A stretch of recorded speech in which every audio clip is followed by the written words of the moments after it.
Hello, hello, Sagittarius. Welcome to your April 2019 overview reading.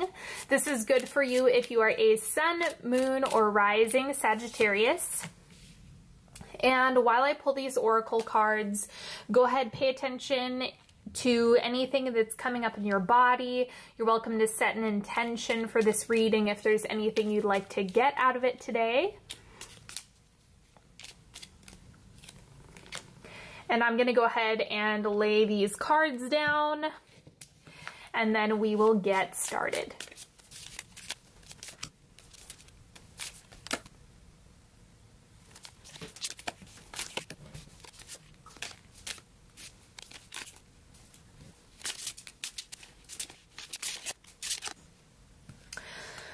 Okay, so I have some mindfulness cards. These have been a lot of fun, and I'm getting kindness for you as being the focus. Let's look. This one. This one, this one, this one. Okay, the internet of people. When we engage with everyday objects, we can choose to look deeper to appreciate the incredible world behind the object. Every product, service, or experience that makes up our lives, from the food we eat to the products we purchase to the streets we walk upon, exists because of the work, commitment, and love of hundreds, sometimes even thousands of people. This is the true internet, the network of human beings who either directly or indirectly have made life as we know it possible. Pick an object today that you've never considered closely and take a moment to reflect on all the energy that went into its existence. May the appreciation flow. So this is about kind of zooming in order to get perspective, like really look at that micro level of energy and effort and collective processing that was required in order to make things possible. So zoom in. I think that's going to help give you some perspective, because there's a middle ground in between being too abstract and zooming out too much, and then focusing on itty bitty teeny weeny, like sweating the small stuff, right? So you want to strike a happy medium. And then we have lizard. Okay, so this is interesting because I'm getting a lot of fire from this card. It just feels super fiery, and I think that has to do with it being Aries season and everything like that. So this is also, so like fire and fun. Both of those things are coming up with this card. So I think investing in play, investing in a little bit more activity is going to be really helpful for you. Now, the word of the month is devotion. Look at upcoming efforts through the eyes of your soul. Take up the task as if all your heart depended on it. Apply yourself to a sacred passion with consistent presence. All right, so what are you devoted to? Do you feel like you've been a little bit scattered? Do you need to fine-tune where your energy is going? Like, just start exploring where you're giving consistent effort. The central energy for you is the Three of Cups. So this is again about play. That makes sense why I was getting play from this card. So friendships, connection, having a good time. This is really about keeping things light and enjoyable. And so the Three of Cups is just reflecting that as being the central or like the core energy for you this month. But let me see what's crossing it. So we have Six of Coins, and this is about reciprocity, having that equal give and take between you and your friends. So I think focusing on that as well is going to be really helpful, so you can figure out what's feeding you and what's depleting you. That's kind of when the Six of Coins pops up. That's what it asks us, is like, okay, well, what's really going on here? Like, how much is this reciprocal? Are you the only one giving energy in this situation? Are you the only one taking energy in this situation? And what feels good and what does not? So taking inventory of that when it comes to friendship is going to be big for you, or just people you're spending a lot of time with. What's shifting out? Six of Wands. let me clarify this. Because this is like the victory card. So I think you kind of get to take a break this month. That's what it's beginning to look like.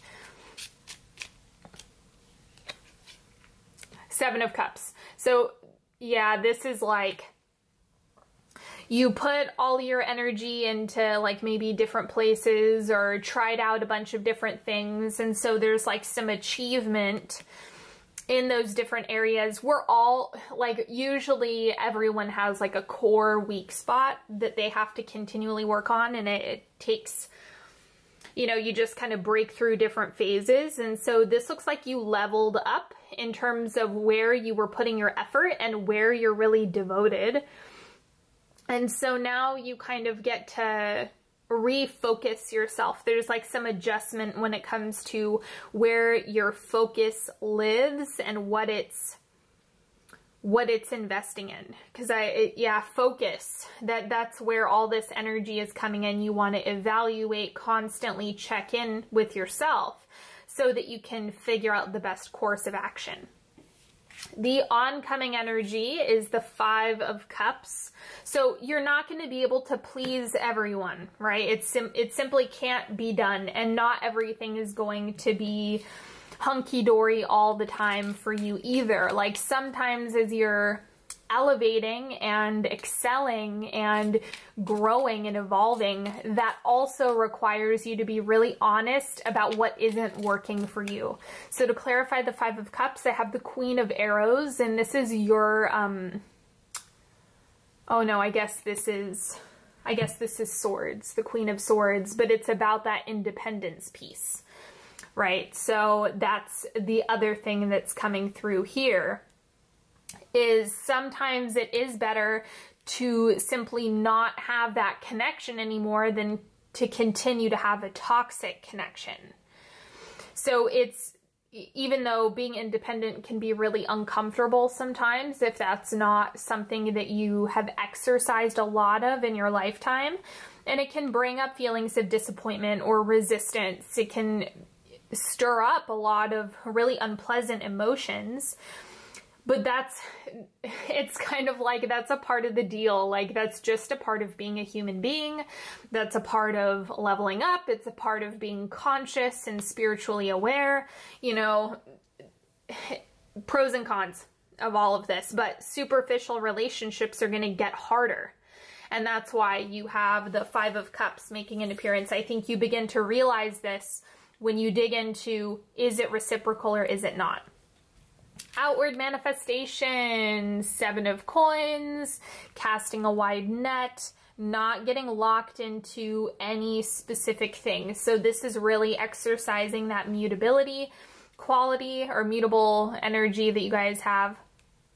And in the subconscious, we have the Empress.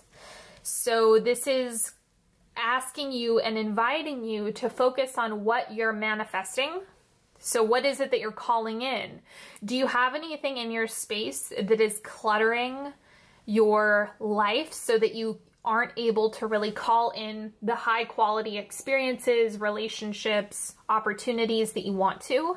And that's where the Empress really comes in. It's about the attraction piece, but remember, you're going to have to declutter first, more than likely, because if things are already really full, as they appear to be, based on these two sections right here, then you're going to have to experience this Five of Cups, let a little bit go. If there is anything that simply isn't working, be really honest about that, and then use that empty space in order to call in what it is that you do want, right? If you want a healthy partner, but you're in a toxic relationship, you're not going to have space for that healthy partner to make an appearance. So take that into consideration in every way. Is it the work that you're doing? Is it the creative projects that you want to start? Is it relationships or friendships? You know, I'm getting that friendship is probably going to be big, but it'll be different for everyone. Now, the advice for you is the Ace of Coins. So commit to starting fresh. Like, consider this to be something that, like, this is something that I see as like you planting a fresh seed, you starting from a place of like, I'm just curious, not necessarily being 100% locked in, right? It's about blending that devotion to being willing to stay the course, whatever this looks like, whatever the Ace of Pentacles is for you. But the thing is, you need to be willing to adapt. You can't go into a situation with a fresh mindset and say, I already know everything, because it's going to come back and bite you. You want to be flexible enough where you can make amendments where necessary, and that's where the Ace of Coins is coming in. Now, external influences, the Lovers. Aries got this too. So it's kind of like you have that element of connection that can be 100% solid this month. So relationships of all varieties are probably going to be in abundance for you this month, or you're just going to have a lot of opportunities to go socialize more. Because I'm getting this as connection, whether if it's romantic, let me clarify. It will only be romantic if you're inviting a romantic relationship. Otherwise, this is going to be a whole bunch of different relationships. So connections, opportunities to like network or mixers or parties. I mean, like anything that's social is going to be on the table for you this month. That's what's sitting in the external. Okay, and then we have hopes and fears, Knight of Swords. So fear of isolation. And also, it looks like there's some hope as well for you to really hold your own. And the interesting thing about Sagittarius energy is that it's very potent, but it's also still mutable. So it's really flexible. And so there's a little bit of hope that you can like maintain your full identity rather than falling into anything that is considered like shapeshifter vibration, if you will, which a lot of people do. It's not uncommon. I'm not telling you that's a bad thing. It's just like, if you know that's a tendency of yours, it looks like that's coming up as something you're really hoping to hold on to, the purest form of your identity throughout whatever it is that's coming up. And then there's also not wanting to be rejected for that as well. So that's the other piece. So it completely makes sense when I'm reading this. And then the outcome, we have 4 of Coins. I'm going to clarify this one as well, because this is like the withholding card, pulling energy back. So let's see.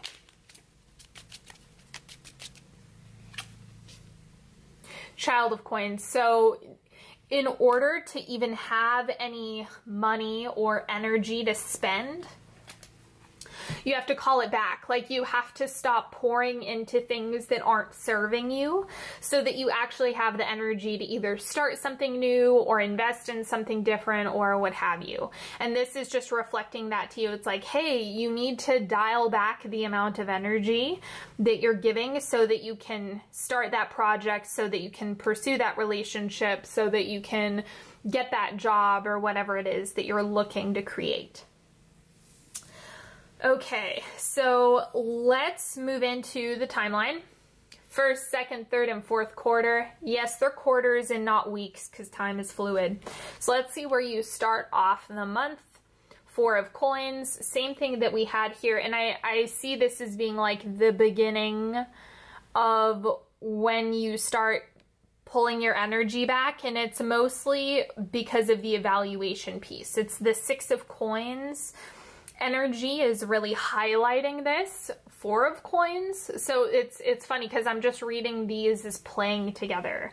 Like, you need to evaluate and figure out where to trim some fat, or, you know, get rid of anything that's cluttering. Okay, so that would be the first thing that comes up this month. And then the second quarter, we have the Lovers again making an appearance. And so this is about making space. I honestly think that April is a month when you're making space. Simply put, like, you need to focus your energy. What are you devoted to? Like, what, and then this is where you really make a decision. Okay, so you're going from pulling everything back, doing some evaluating, and then the Lovers is essentially where you kind of split off and you can make a decision to pursue something, to make an adjustment, to keep doing things the exact same way you've always done them. And I'll give you a hint on how that's going to pan out. It's going to turn out the exact same way everything else has turned out if you do the same thing over and over again. So just beware, like, if you're not changing anything, nothing will change for you. So this is where you're really making that decision on how to reintegrate your energy back into the things you're actually building. Now, third quarter, we have the Two of Cups. Lovely. This is starting to look like a love reading. How funny. But again, we're riding on the Three of Cups, which is in the center of your reading, and that's all friendship, connection, community, and this is no different. It's showing that a lot of the things that you're trying to create can also be found in connection. Don't forget that if you're trying to figure out what's going on, one of the best ways to gauge is kind of look at what's happening in the external. Is there a lot of activity? Does it feel good? Does it feel bad? Do you have a lot of connections that are going really well? Are you attracting a lot of people that are making you feel bad about yourself? Because when that happens, you actually want to look inside yourself. Like, what's happening? Why am I aligned with that right now? So this is helping you to feel into those connections, and you're going to start getting feedback on your internal state through the external relationships, right? The only exception is going to be family, because that's your family of origin. So that would be the one exception. All right, and the outcome, Five of Cups. So same thing here. You're going to have to go through. And like I said, it's that the reason why you have the Five of Cups coming up twice is because you're waking up. You're waking up to the things that aren't working. You're waking up to the fact that you need more space in your life. You're waking up to all of the things that maybe you were doing in the past, or that you have done in the past, or some old behaviors that are that are continuing to be in your life. And that awareness is what causes this disappointment experience of like, oh, this simply isn't working for me anymore. It's kind of like when you're a kid and you realize Santa isn't real. You know, that it's the same type of grief and disappointment process. It's just the adult version of that. So let me go ahead and do a 3-card pick.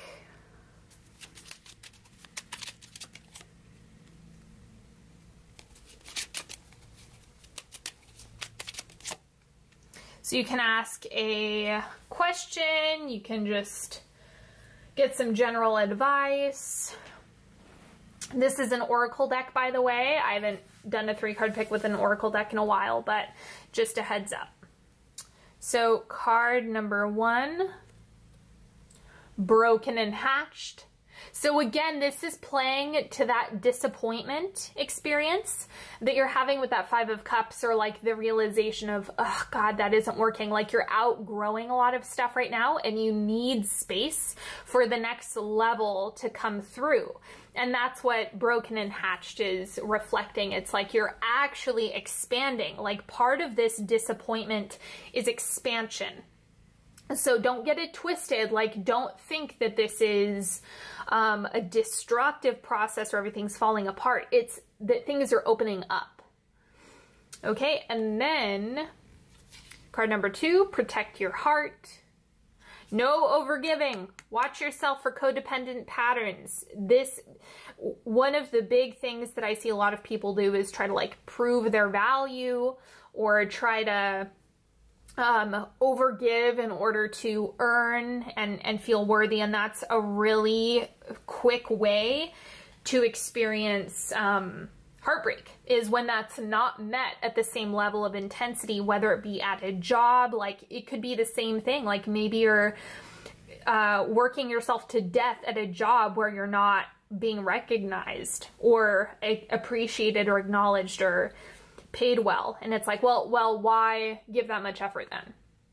I'm all in favor for, you know, pull your energy back from that stuff. Don't try to kill yourself by working so hard or to have someone reflect back your value, because it's not going to happen. That's something that you have to make a decision for on your own. And so I'm just getting that your investment is how you're protecting your heart, or the way you're shifting your investments is how you're protecting your heart. And then card number 3, you can't find goodness because you lost your heart.